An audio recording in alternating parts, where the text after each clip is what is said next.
Okay, so um, alright, so after you go through the tutorial, then you will be deciding if these sentences they give you are claims or they're not a claim.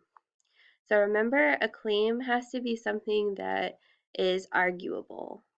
So if they give you a fact, that's not going to be a claim. So I'm going to go through a couple of these with you so you can see how to do this. Well, making time for recess is the best way to help students become excited about exercise. So this would be an opinion, so it's a claim. The reader learns that Montauk first met Faber in a park. So this would not be a claim because that's just a fact. I will now write about how Gus asked Hazel to write a eulogy for him. So whenever somebody starts with I will now write about, usually that's not going to be a claim because you don't want to start a claim that way. So weak, not a claim.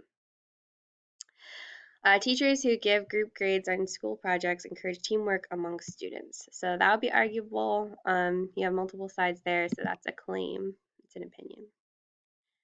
In The Little Mermaid, Ariel is more committed than Eric to making their relationship work. Also arguable, so that's going to be a claim. Okay. So I hope that this will help if you're struggling with this lesson.